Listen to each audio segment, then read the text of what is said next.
আজকে আমরা যারা বক্তব্য দিচ্ছি দেশের মাটিতে, আমাদের দায়িত্ব আমরা কোরআন এবং সহিহ সুন্নাহর কথাই প্রচার করতে হবে। যদি রাসূলের নামে কোনো বানানো কথা দিয়ে মানুষকে ইসলাম শিখাই, রাসূলের নাম দিয়ে বানিয়ে কোনো কথা দিয়ে, কোনো ফজিলত দিয়ে, যে কোনো কথা দিয়ে মানুষকে ইসলাম শিখাতে যাই, তাহলে আমি যত বড় ব্যক্তি হই না কেন, যত বড় বক্তাই হই না কেন, আমার থাকার জায়গা জাহান্নাম। আর আপনাদের করণীয় কি?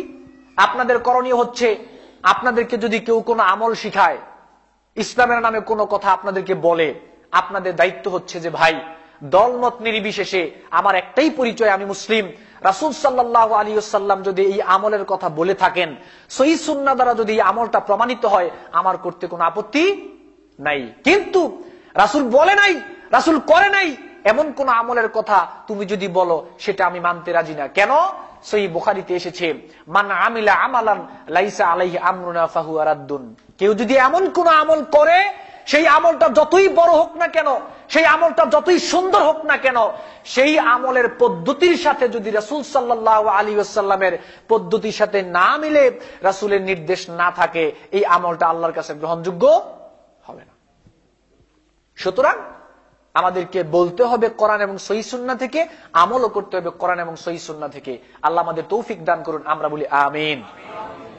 সূরা হিজরের 94 নং আয়াত আল্লাহ সুবহানাহু ওয়া তাআলা বলেন, ফাসদা বিমা তুমারু ওয়া আরিদ আনিল মুশরিকিন।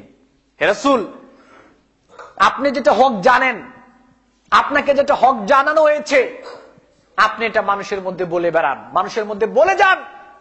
হক কথা বলতে গিয়ে কোনো মুশরিককে পরোয়া করবেন না। হক কথা বলার সময় কাউকেই পরোয়া করা যাবে না। সহিহ বুখারী এবং মুসলিমে এসেছে, বায়ানা রাসূলুল্লাহ সাল্লাল্লাহু আলাইহি ওয়াসাল্লাম আলা সামঈ ওয়াত তাআতি ফিল উসরি ওয়াল ইউসরি ওয়াল মানশাতি ওয়াল মাকরাহি।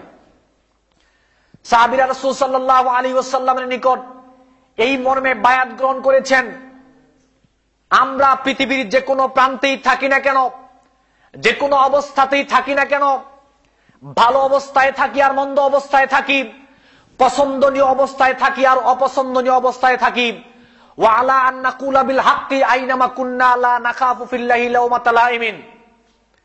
আমরা রাসূল থেকে যেই হক কথা জেনেছি, সেই হক কথা আমরা বলবই। হক কথা বলতে গিয়ে কোনো নিন্দুককে আমরা পরোয়া করব না। হক কথা বলার সময় কাউকেই পরোয়া করা যাবে না। যেটা হক জানেন, কোরআন এবং সহিহ সুন্নাহয় রয়েছে, সেই হক কথা বলতেই হবে, কাউকে পরোয়া করা যাবে না।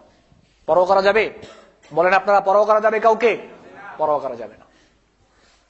আজকে আমাদের মধ্যে এমন একটা সময় অতিবাহিত হচ্ছে, আপনারা সবাই দেখতেই পাচ্ছেন, গোটা পৃথিবী দেখতে পাচ্ছে, আজকে আমাদের বাংলাদেশের মধ্যে যে একটা অবস্থা চলছে, হানাহানি, মারামারি, কাটাকাটি, খুন, রাহাজানি, বিভিন্ন ধরনের দলে উপদলে বিভক্তিকরণ। আসলে এটা আল্লাহ সুবহানাহু ওয়া তাআলার পক্ষ থেকে একটা গজব। সূরা আনামের 65 নং আয়াত আল্লাহ সুবহানাহু ওয়া তাআলা বলেন, কুল হুয়াল কাদিরু আলা আন ইয়াবআসা আলাইকুম আযাবাম মিন ফাওকিকুম আও মিন তাহতি আরজুলিকুম আও ইয়ালবিসাকুম শিআআন ওয়া ইউযীকা বা'দাকুম বা'সা বা'দ।